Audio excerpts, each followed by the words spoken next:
This week's episode of the Neoliberal Podcast was originally a Patreon-exclusive episode for our members and our supporters on Patreon, but now it's being released to everyone. If you want to hear every episode as soon as it airs, make sure to support us at patreon.com/neoliberalproject.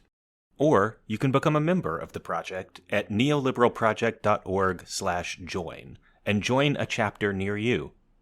Thanks to all our supporters, and enjoy the episode.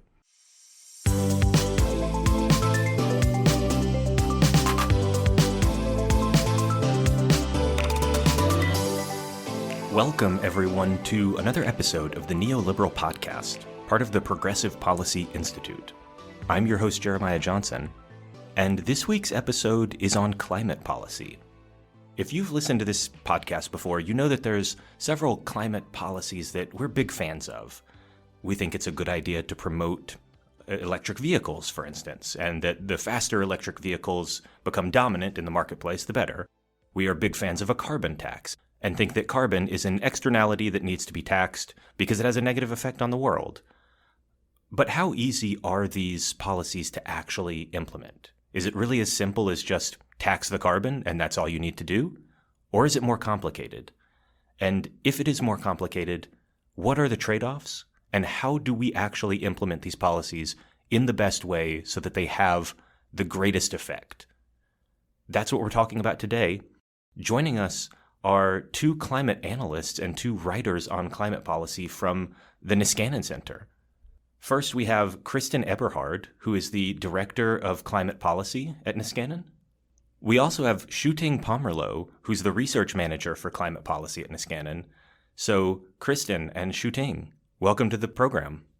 Great to be here, Jeremiah. Thanks for having me. I'm really excited for this podcast because I think it's an underappreciated topic that, look, we post about this all the time. We're on social media promoting carbon taxes and all sorts of other stuff that we think is great. But Twitter is a medium that, for instance, has very little context, has very little depth. You basically post a little image that says carbon tax good and you collect all your retweets and your likes. And sometimes reality is more complicated. So I want to start off with carbon taxes because that's one of the biggest things that people advocate for, that we're big fans of.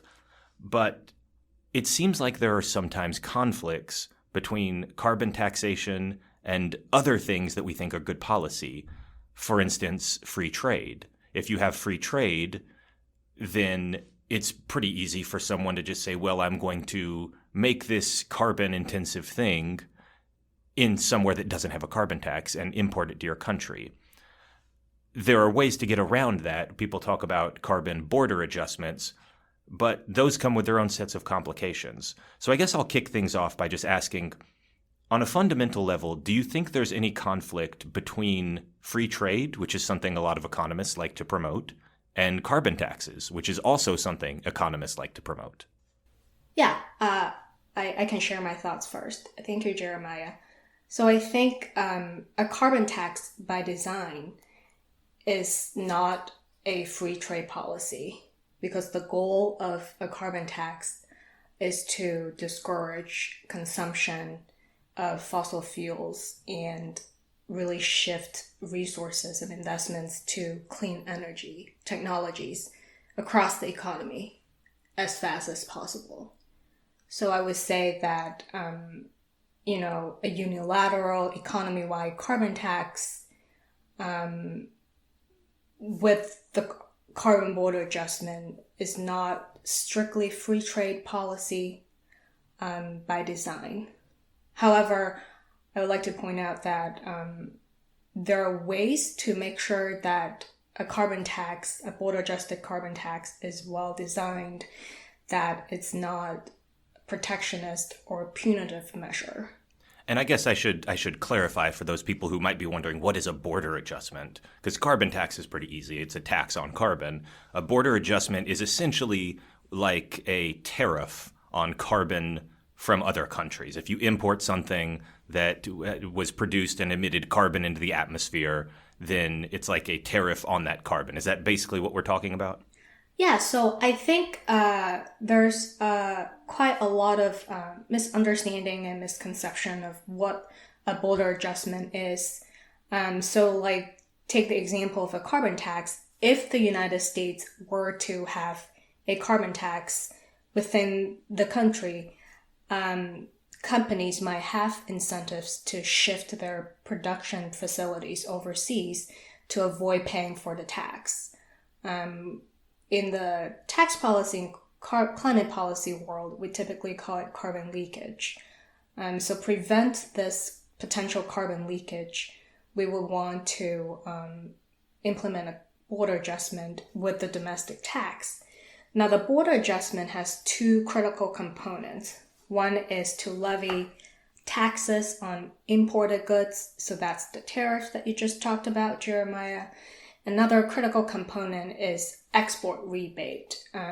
So if U.S. producers, they're producing goods and exporting those and selling those to foreign consumers, they would not be taxed. In other words, they would get a export rebate.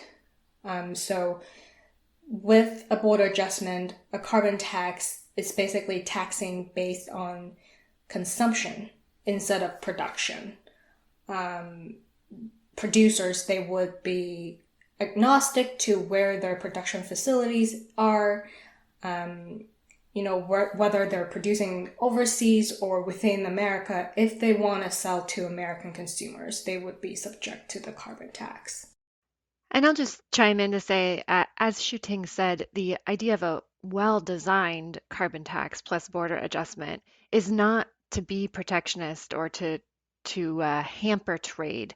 The idea is really to harmonize the carbon tax across different jurisdictions, so that if, the United States has a carbon tax of X and we're exporting to somewhere that has a carbon tax of Y or doesn't have a carbon tax at all, the carbon border adjustment is just trying to make the producer kind of equal, whether producing or selling here or somewhere else, that they're not facing some kind of cliff when they go across a border. So one thing that pops out to me in this discussion is I imagine an environmentalist and you tell them about carbon leakage, the idea that producers are just going to go to another country if you have a carbon tax. And they say, okay, that's a problem. I'm with you. And you say, okay, so we're going to tax those producers if they import goods that, emit a lot of carbon. Then we're going to tax them. It's going to be a border adjustment tax. And they say, I'm with you. And then you say, if somebody emits carbon in this country, but then they export it, we're going to give them some money. And I imagine them going, wait, what? So can you walk through the logic of why that would actually be a good policy according to this framework? Yeah, definitely. I think that's an excellent question, Jeremiah. So let's go back to the goals of a border adjustment to be implemented with a domestic tax. So there are two major goals. The first goal is what I just mentioned, is to prevent carbon leakage. So carbon leakage happens in both ways, right? If importers, they're not subject to the carbon tax, then they're not on a level playing field with U.S. producers. If exporters, they don't get any export rebates when they are selling goods to foreign markets, to foreign consumers, they might be competing at a disadvantage with foreign producers who might not be subject to any sort of climate regulations or carbon pricing policies. That's the first goal. The second goal is to really level the playing field between domestic producers and foreign producers. We're treating everyone, whether domestically or exporters trying to sell to U.S. consumers, we're trying to treat them the same way. We're placing them on the level playing field. That's two goals of border adjustment, and that pretty much explains the logic why when goods are coming in, we tax them. When goods are going out, we exempt the tax liability. Now, I would like to point out that border adjustment is not something novel just for carbon tax. It's being used widely around the world in other types of taxes, like value-added tax, and other types of excise taxes like alcohol and cigarette taxes. So these taxes, they're all border adjusted. When exporters trying to sell to consumers within a country with that domestic tax, they will be subject to that tax. But when the domestic producers exporting those goods, they would be exempt for the tax. And it really comes down to a principle, a very important principle in tax policies that is destination based. So whoever is consuming the goods would be subject to the tax. So for example, the United States have state sales taxes, which are based on a similar principle. So regardless where the goods are produced, whether it's within that state or from another state, as long as the consumers are purchasing that good in that state, they would be subject to that sales tax within that state. If say like producers in Virginia, they're producing a type of good, but they're exporting that good to another state, that good would not be subject to the sales tax in Virginia. So this is basically like a sales tax would. You're taxing just you're measuring the tax and you're implementing at the level of consumption. Like you said, if it's made in Virginia but it's bought in Ohio, the sales tax is levied in Ohio, not in Virginia. And you're doing the idea of this is to do the same thing for carbon internationally. Yep, exactly. So let's talk about how we actually implement this, because again, I'm as guilty of anyone of being a big cheerleader of carbon taxes on social media spaces, but there's not a lot of room for nuance there. So you've written about how this would actually get implemented, and there's a lot of complexity. One of the first things I think about is how do you actually figure out a product's carbon intensity? How do you figure out how much carbon comes from a particular product? It might be easier if it's being produced domestically. You can there's laws and regulations and you can set up your own bureaucracy to measure things. But in another country, it could be pretty difficult. For instance, even something as basic as just a commodity like steel or oil, it might be difficult to actually know how much carbon is emitted in another country to produce that. Never mind more complicated things like if we buy a laptop from China, how much carbon does that take to create that? So what can you tell us about, if we're going to do this, how do we actually go about measuring those things? Yeah, absolutely. So I would say it's important to make a distinction between implementing a domestic carbon tax and implementing carbon border adjustment. And I'll explain why in a little bit. So for a domestic carbon tax, the implementation of it is relatively straightforward. The reason is that you can levy the tax upstream. So only a limited number of entities like fossil fuel production plants or refinery plants, they will be the entities that are directly remitting the tax. And then it would hit all products and services, almost all products and services across the economy from there. So the implementation of purely domestic carbon tax is quite simple. Comparatively, when we talk about border adjustment, it gets complicated very quickly. When we're talking about implementing a carbon border adjustment, the key to that is to get to the product level information. We're levying taxes on imported products at the product level. We're not talking about by country, not by industry. We're talking about a specific product. Even when you say the steel industry or cement industry, there could be hundreds of thousands of products under each industry. So I think we can start with the export rebate. The key is to really figure out, how much would the export rebate be for a specific product exporting from the United States. So with if you look at the formula calculating the tax liability of import tax or export rebate, we have the carbon tax rate, X dollar per ton of emissions.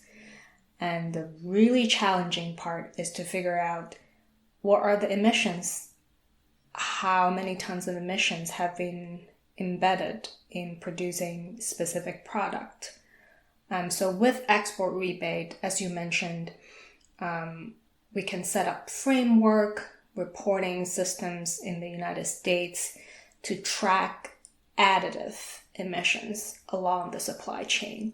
So say, for example, a laptop that I'm looking at right now, from the very early stage of raw materials and then, turning to intermediate goods and the final production and assembly process. Climate policy analysts typically call it life cycle emissions, referring to, all the emissions that go into the production process of the laptop, and how large would that be, and then go from there to calculate the export rebate liability. This is just something I think about because I know that emissions vary by country.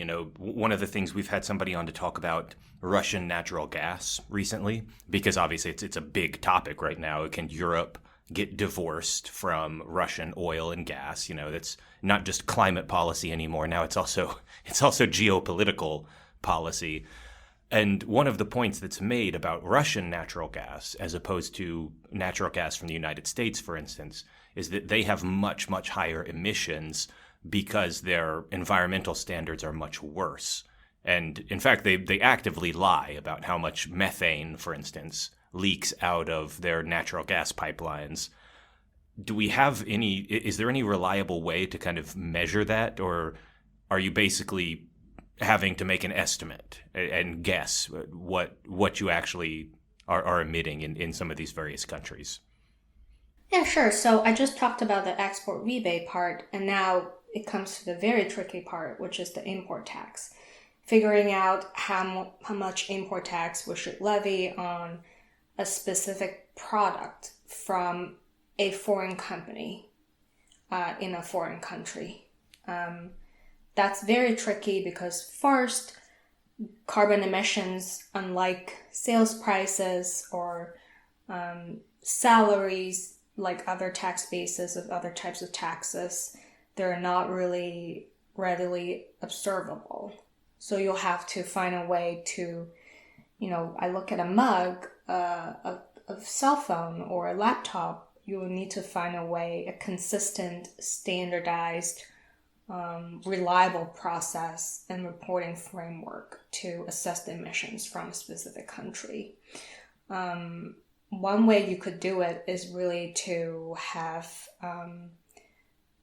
benchmarks for different industries, for different countries, for an industry of products, and say, okay, perhaps that's relatively higher than other countries' industries.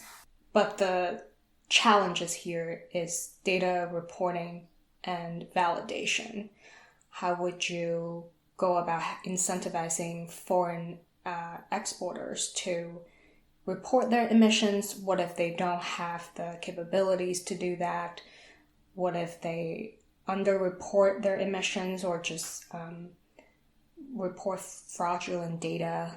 I think that's a really big challenge. Then there's the protectionism issue.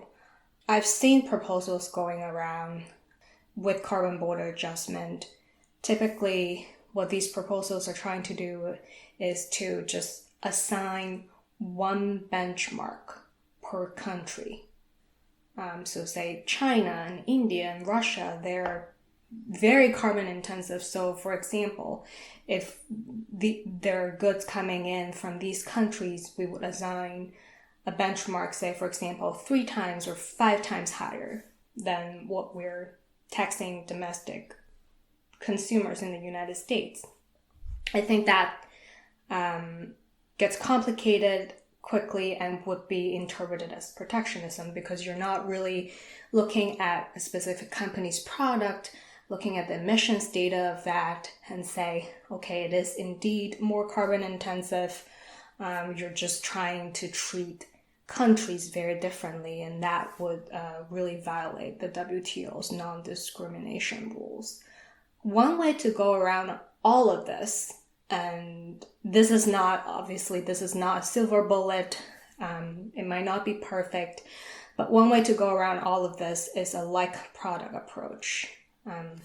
You're treating all the imported goods the same as if they were produced in the United States.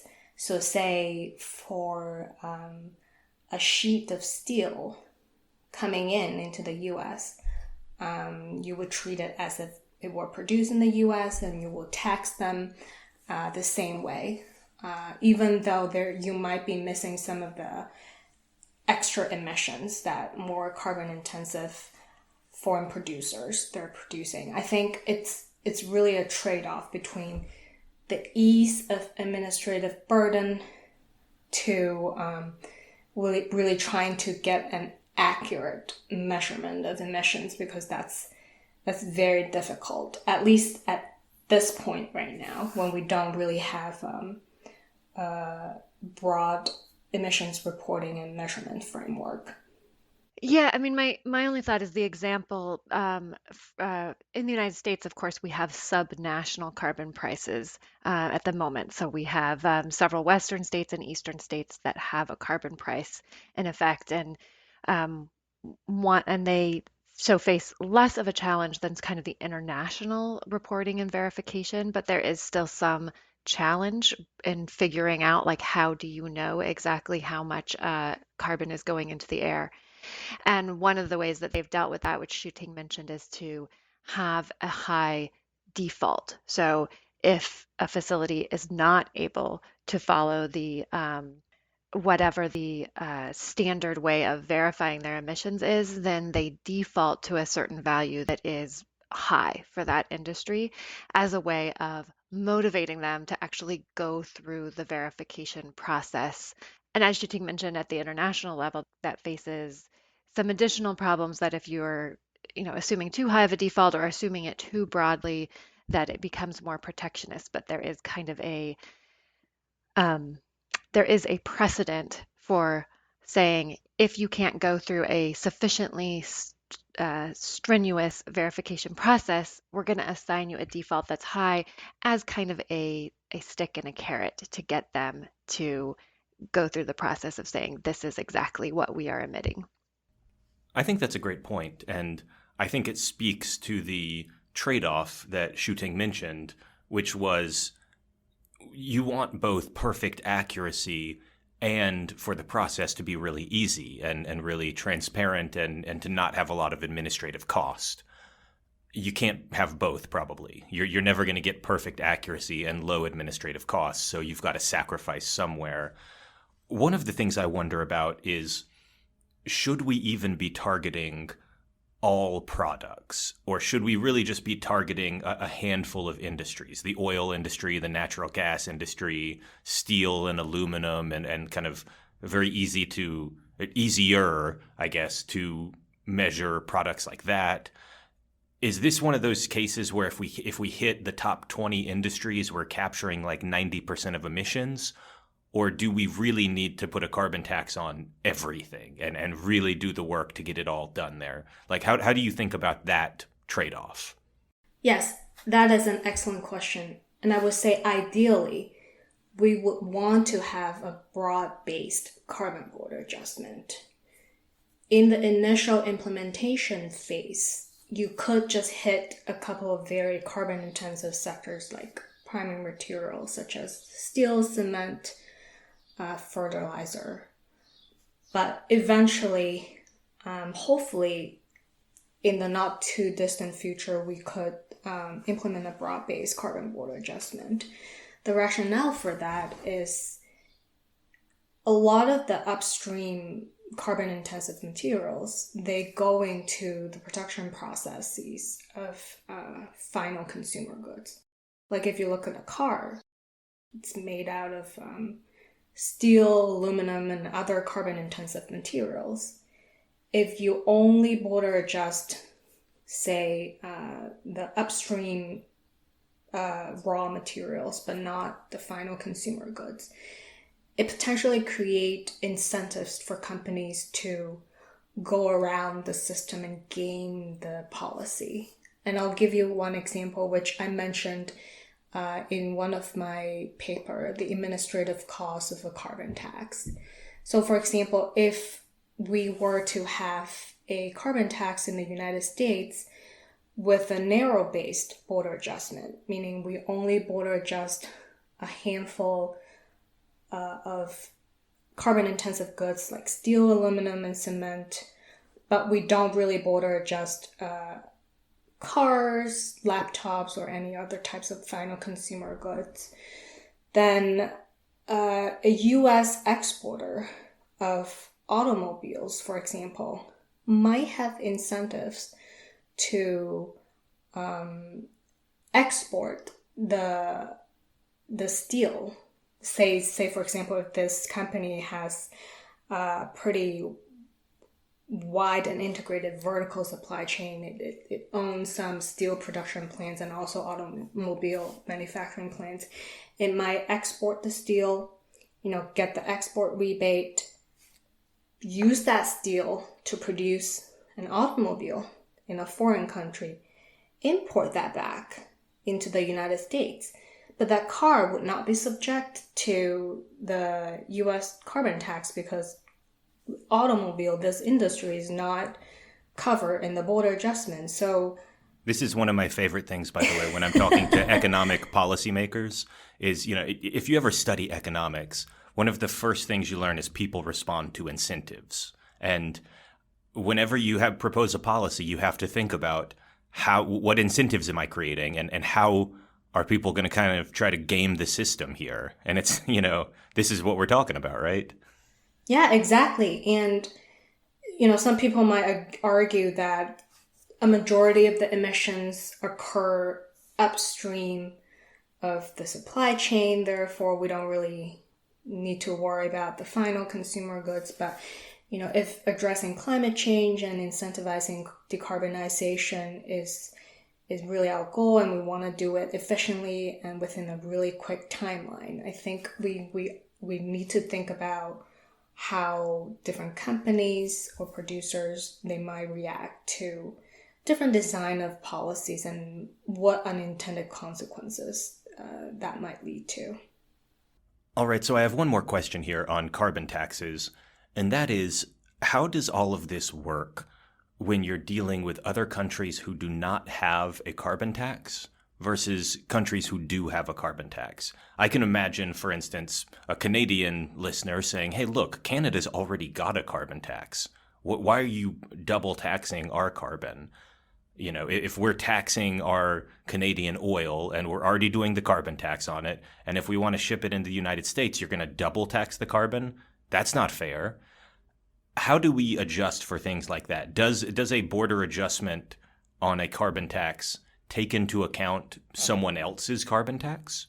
So based on my research, my recommendation would be to not account for any foreign countries' domestic carbon pricing policies or any other types of climate policies.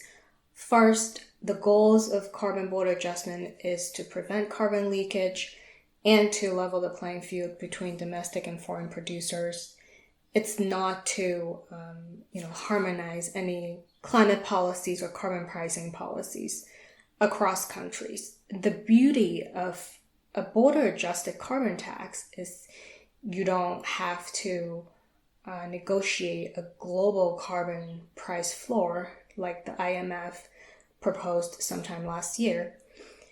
Second, if you were to give full or partial exemptions to some countries when producers in those countries sell to the US, but not the other countries, you could create incentives for foreign producers to find ways to game the system and dodge the tax. And we call it transshipping. So if we say producers in Canada and Mexico, for example, or Germany, when they sell goods to the U.S., they're partially exempted from the import tax. So other countries' producers might have incentives to ship their products to those exempted countries and then sell to the U.S. And they might have several different jumps. They might ship to country A, B, C, and finally to Germany or Canada, and then coming into America. Administratively, it would be very difficult for the U.S. government to really monitor and track that. You see that in the existing solar tariffs debate, that U.S. solar company appealed to the U.S. Commerce saying, hey, even with solar tariffs in place, we think that the producers in China are trying to dodge the tariffs by shifting their products to Vietnam, Thailand, Malaysia, and then coming into America to try to dodge the tariffs. So I think administratively having just arbitrary and very complicated and different treatment of different countries to account for their domestic policies would be really challenging. So we've been talking about carbon taxes for quite a while, but there's a lot of other climate policy that deserves our attention beyond just give, carbon a tax and then let it sit and that's all you need. There's a lot of other productive things we can do. And some of the policies that frequently get talked about are the promotion of green energy. And this could be research and development money. This could be promoting solar. This could be a lot of things. But one of the things that gets a lot of political attention is electric vehicles. Vehicles are one of the primary endpoints for carbon usage. People burn a lot of gasoline, especially in America, where we have a very car-focused culture. And so electrifying our vehicles is a really big deal. Electric vehicle subsidies have been a policy that's been in place for quite a while now, and it's meant to have a lot of benefits. Wider adoption of electric vehicles, speed that up, which would cause cleaner air, lower carbon emissions. All that is supposedly very good, but the point of this podcast is to dive into the details and beyond just, a very broad statement of let's subsidize electric cars. We want to ask about the details. So, Kristin, I know this is something you've been writing about. Are electric vehicle subsidies actually doing what we want them to do? Are they providing the benefits that they're supposed to provide? Yeah, so we can think of subsidies for electric vehicles as really having two purposes, and then there's kind of lots of benefits within those.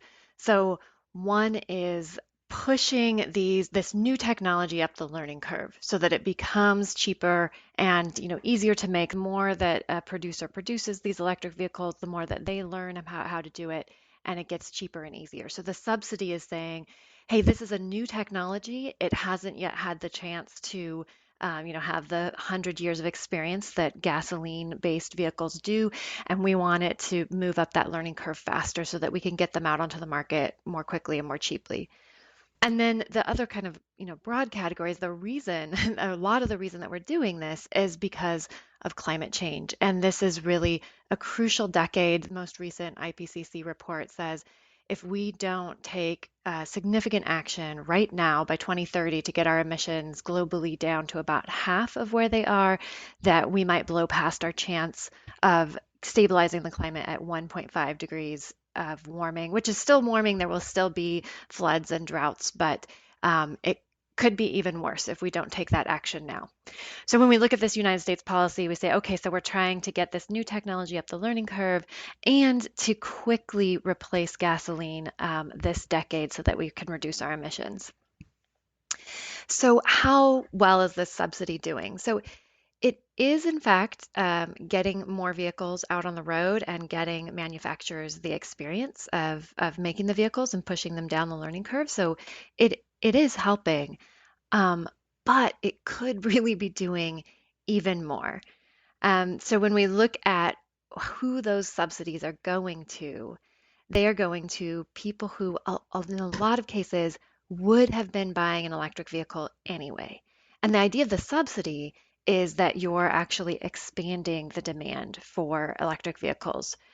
So in that sense, just giving it to somebody who says, thank you very much for that subsidy, and now I'll take my Tesla, which I probably was going to buy anyway, then that's not a really effective use. And then when we look at climate change, we eventually probably are going to move to all electric vehicles at some point in the future just because they're better. They accelerate faster, they make less noise, they're just better in so many ways, and eventually they're going to penetrate most of the market. But again, this really crucial decade is right now, and we just don't have enough electric vehicles, and the fleet doesn't turn over fast enough for everyone to be driving an electric vehicle by 2030. And that is kind of this deadline by which we really need to be on a strong path to reducing emissions. So the question is, who should be getting those electric vehicles between now and 2030, given that not everyone is going to get one? And so to have the most effective reduction of climate change emissions, then the people who should be getting them first should be the people who are burning the most gasoline to start, because the more And gas. who is getting them right now, I guess? That's also the Yeah, critical yeah. question, not just who should, but what kind of people are actually buying electric vehicles right now? Right. So this is this really interesting research that has just come out of the University of Washington, where they asked this question, who is getting it now? And one of the critical things they discovered is that it's higher income people who are taking advantage of these subsidies. So amongst people who drive an EV right now, about 70% of them make more than $100,000 a year.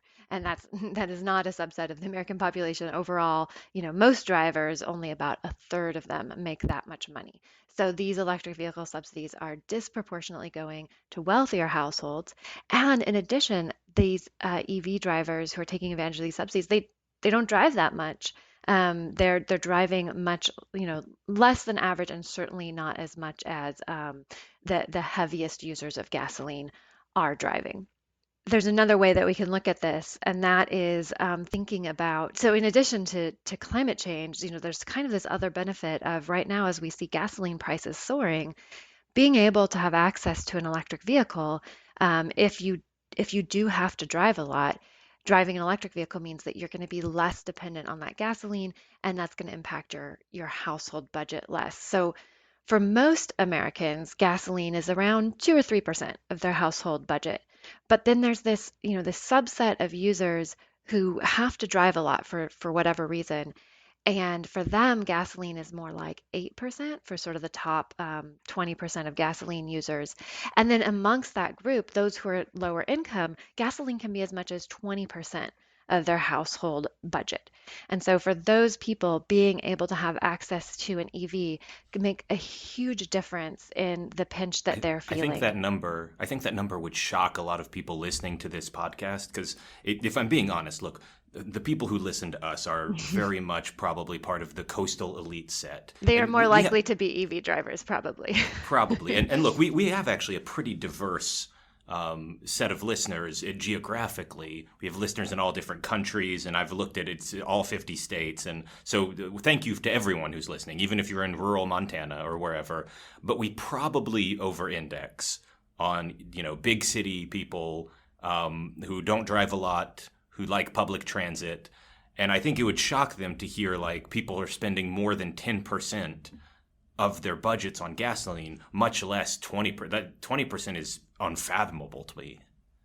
Absolutely. I think if you're somebody like me who doesn't drive a lot, my bike is my vehicle, and I'm able to do that because, well, right now I live in Portland, Oregon, in a neighborhood that's extremely bike friendly. And so for me, gasoline prices going up isn't that big a deal. But then if you think if it were 20% of my budget every month and then it goes up, what's it gone up in the last few months? It's gone up, 50%. That takes a huge bite out of your budget. So there are these households in the United States for whom they're very sensitive to gasoline prices, for for good reason. It's, 20% of their budget. And then that also means that there's this political pressure from them. When gasoline prices go up, they get very upset because it's taking it's putting huge pressure on them financially. And if those households were the ones who had ready access to these, early EVs that are rolling off the line, right now, between now and 2030, then it would both just have a bigger impact on their lives, and then it would have a much bigger impact on how much gasoline we as a country are using. So I want to zero in on something you said there, because I think it's something I consider when I think about this. And I'll open this up to both Kristin and Shu-Ting, because I think this is really kind of a vague political question in a sense. There's one sense in which this is a financial calculation. People will buy the car that's best for them. And that's, people respond to incentives. That's true.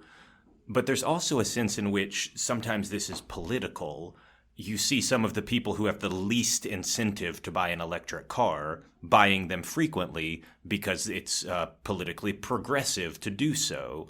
And, in an opposite way, if you're from a rural area, you might be familiar with the phrase rolling coal, which is where you do a very obnoxious thing and blow black smoke out of your giant pickup truck just because you can. And, a lot of this, though, is cultural. It's political or cultural. And I wonder, is this independent of the monetary incentives? Is this like a cultural battle that we have to win? And I know this is not like a detailed policy question you can answer with facts, but I'm just wondering your sense of this. Absolutely. The cultural aspect of this is actually what makes getting the details right on this subsidy so exciting. It has so much potential to actually shift that cultural battle. So right now in the United States, so much is locked into these sort of partisan identities where if you're, living in a big city and you tend to lean blue, and if you're living in a rural area, you tend to lean right, and it becomes sort of a part of your identity. And then everything starts to line up with that, right? So you say, well, I lean this way, and therefore I have to be, kind of skeptical about climate policy or embracing of climate policy. I think that this EVs and the subsidies around them are an area that has this potential to really transform those cultural identities and kind of redraw some of those lines.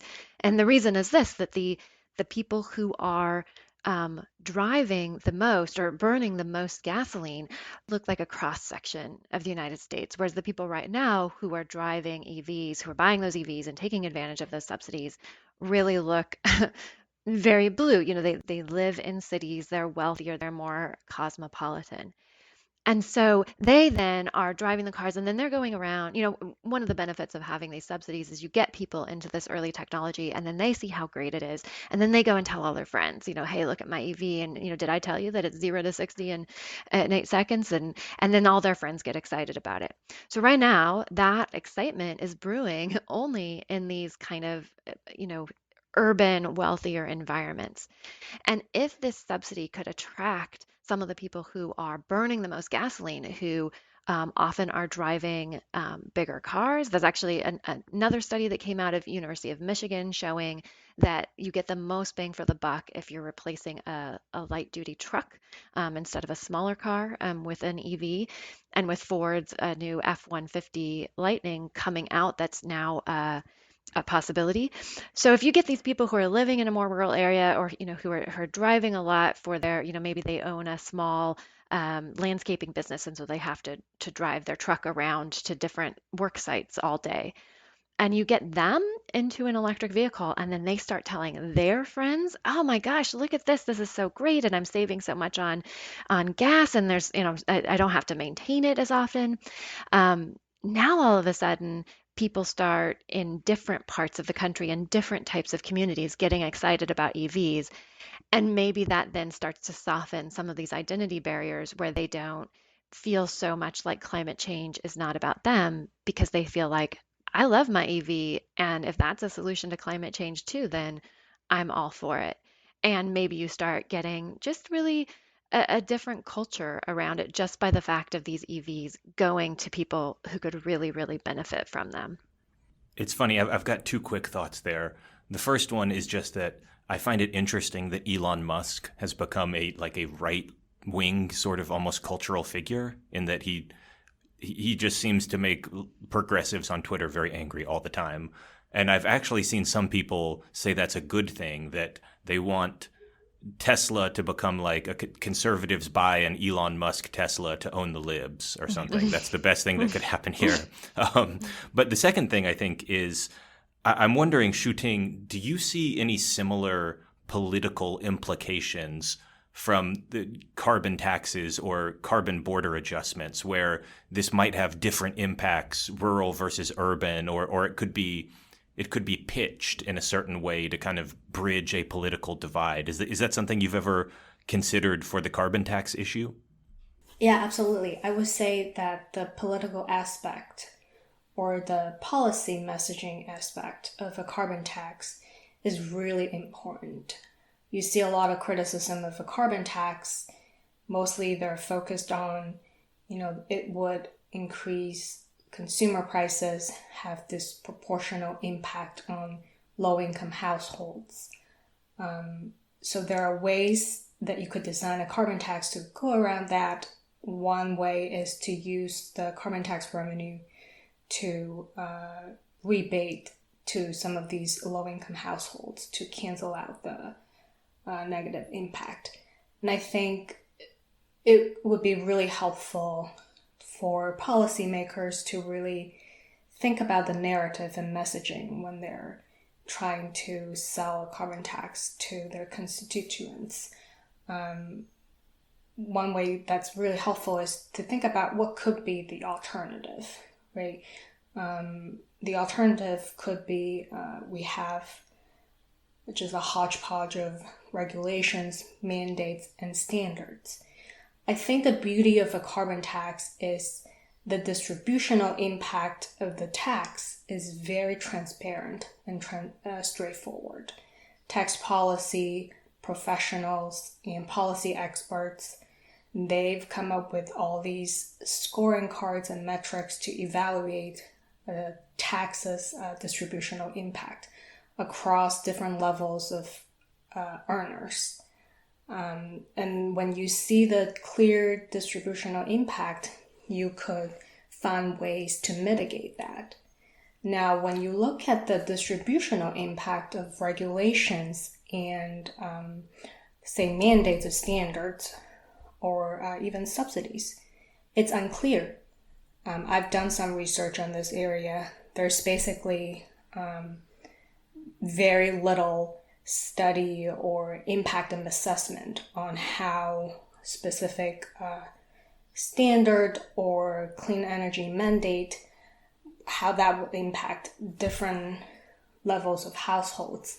And I think sometimes the public or the policymakers, when we don't have a lot of information on something, they try to package it as having zero impact or having positive impact, which is absolutely not the case.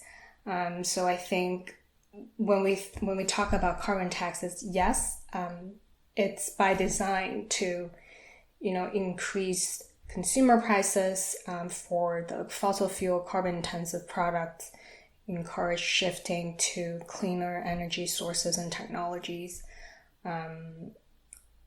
With the carbon tax itself, it would slow down economic growth and might impact employment to some extent. But there are ways that we could use the revenue very smartly to mitigate the impact and make it a good policy that we don't have to sacrifice economic growth, but we could also address climate change very effectively at the same time. And I think there actually is an interesting overlap or intersection here between carbon tax and EV subsidy, because as Shu-Ting said, it really matters what you do with the carbon tax revenue in terms of, who's getting impacted. And there's lots of options for what to do with revenue, but one of them would be, for example, EV subsidies, or maybe building out charging stations, which is something that the bipartisan infrastructure bill dedicated some money to, but we need more. And so if you had these existing policies like the EV subsidy that was already designed to be benefiting the people who who really need it the most, the people who are, spending 20% of their household budget on gasoline, and then they are able to get this subsidy and get an electric vehicle and see this huge benefit on their lives. And then you turn around and say to them, hey, we're thinking of implementing a carbon tax and using the money for things like this subsidy that you benefited from. That could also change the politics where people see, oh yes, there is a program and I see how it makes sense and how it helped me, and that helps me trust that this is a good idea to spend more money in a similar way. I think that makes sense. Yeah. I mean, it's important to get the messaging right here because we have to get it right quickly. Climate is not going to wait for us to figure this out over the next 30 years. Like we've got to move pretty quickly here. So both the policy matters and the political messaging matters. I wanted to dive into just a couple more questions about the electric vehicle subsidies, because we've been talking about how it would be a really good idea to target electric vehicle subsidies to the people who actually use the most gasoline. And I think just about everybody would agree in the abstract that's a really good idea. But I think there's a really key set of questions about how do you actually implement this. Again, kind of the theme we keep coming back to is what's the reality of making this policy happen? There have been some proposals, Kristin, you've written about these, to basically try to measure how many gallons a typical person would use or an individual would use. But I have some questions about those in that I wonder, wouldn't it incentivize people to use more gasoline right now or to kind of inflate how much gasoline they've used in order to get a bigger rebate or something like that? Can you explain what the proposal is first, I guess? Yeah, so the proposal is that you're trying to get EVs into the hands of the people who are already burning the most gasoline, under the assumption that they're doing what they're doing because that's what their job requires, and so if you get them an EV, keep driving the same amount, but now all of that gasoline will be able to go to somebody else because they won't be burning it in their EV, and so the way that you measure that is you say, okay, bring in your vehicle. Let's look at the odometer. Your odometer gets read at the point of sale, and so you can look back to when they purchased this vehicle. What was the odometer? What is it now? Divide by the number of years, and you see how many miles they're driving in a year. And then every vehicle is rated, by the federal government for what its miles per gallon is. So you multiply miles they've driven every year by miles per gallon of their vehicle, and you come up with how much gasoline they burned. And then you base the subsidy on that and say, hey, if you're burning 1,000 gallons a year, then you should get a bigger subsidy. If you're only burning 100 gallons a year, then you get a smaller subsidy. So in some ways, it's very straightforward, right? We have those numbers. We know the miles per gallon. We know the odometer reading. And so there's no guesswork involved. But you're right, there is a question of, so what if somebody hears that that's how the subsidy is working and they're like, great, I'm just going to go joyriding for the next Yeah, year. I'm going to go on a 20,000 mile joyride and get, another $5,000 on my rebate. Right. So there's definitely some implementation questions of, well, are you just looking back at the last year? Are you, do you have some kind of a minimum of 5 years so that, probably somebody's not going to joyride for 5 years before they go and get their subsidy? What if they've switched vehicles within that year? How do you figure out what their previous vehicle was? Can I give you one more wicked scenario? Yeah, Just sure. I'm the type of person who's the terrible person who would game this. Like, you can blame it on my lack of morality, but I'm thinking like, if I've got 5 cousins and one, 4 of us are relatively regular users and one of us drives like crazy, drives all the time, I'm just telling my cousin, hey, look, you buy an electric vehicle and then it's just going to be my car and I'll give you the money. I'll kind of farm out the purchase of the EV to them because they're going to get a way bigger rebate than I would. Again, you could probably figure out how to get around this, but I'm the kind of person who's going to think of these like game the system scenarios. Yes, and definitely these are all, it'd be good to have you on the law writing team so that you can think of all of the ways that you would try and get around this. I mean, and I just, while we're thinking about the details, I think one other really important detail is, do you take household income into account? And if yes, how? Because if you're just purely basing it on gasoline burned, then you might not give an extra bump to, like I said, those lower and middle income households where it's accounting for up to 20% of their budget. And again, those are the people who are going to benefit the most from being able to not be dependent on gasoline anymore. So is there, some way that you look at their tax returns or something and give an extra bump for somebody who's a lower income household? So yeah, there's a lot of important questions to be worked out. And I don't have the answers to, how I prevent you from taking the car from your cousin, but you haven't personally just figured out every part of this policy yet? Right. But I can say that these are such important details to get right. Especially the more money that's on the line, of course, the more incentivized somebody is to figure out a clever way to get that money.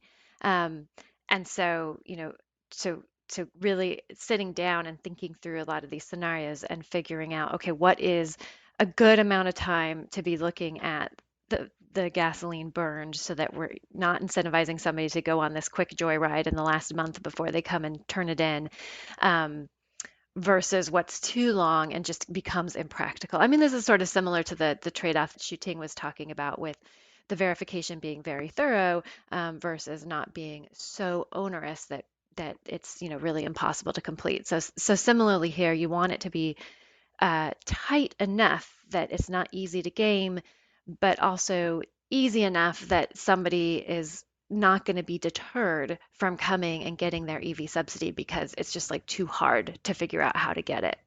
There's always trade-offs in policy, even for the best policies like carbon tax, where, in a theoretical econ model, carbon tax is like perfect. It corrects your externality. It's beautiful. It's perfect. But we all know the real world is messy. And because the real world is messy, we're not going to be able to get to every bit of this detail. We're coming up on time now, unfortunately. So I'm going to ask the final question, and we'll try to balance our amount of detail and conciseness. The final question that we always ask on this podcast is, what should people do if they want to learn more? What can they read? What sources should they go to? I'll start by saying we're going to link some of Kristin and Xuting's writings from Niskanen. Those are going to be in the show notes, so you guys don't have to mention those. But in addition to your own work, is there anything else you would recommend? This could be somebody to follow on Twitter, a blog to read, a particular report or a book, or just anything that would be helpful for people who want to learn more. Sure. So in addition to the article that I wrote that you're going to link to, so there's a nonprofit called Cultura that has taken a lot of the research out of the University of Washington and is trying to turn it into policy. So they have a paper, and they're working with lawmakers right now, and probably will be publishing more. And then I just recommend one more study. It was researchers from the University of Michigan, and they published it in Environmental Research Letters earlier this year about the role of pickup truck electrification and decarbonization. So they looked at if you are decarbonizing different classes of vehicles, which one gets you the best results for greenhouse gas emissions reductions. Yeah, I would recommend Brian Flannery, who is a senior fellow with the Resources for the Future nonprofit based in DC. He has thought deeply about implementing carbon border adjustments and published several excellent papers on the topic, including some proposals on how to track emissions across the value chain. I think it would be a really enjoyable read and in-depth analysis if you want to learn more about this topic. All right. Well, hopefully we've covered this in that right balance of depth and not going too deep and still being a little bit entertaining. We're always thinking about that trade-off. And I hope that our policymakers can get these trade-offs right as well, because like we said, it's very important that we solve this issue, and we're going to have to do it in a realistic way with all the problems the real world presents. So with that said, Kristin and Xuting, thank you so much for coming on the podcast. Thank you for having us. Thank you. It was my pleasure.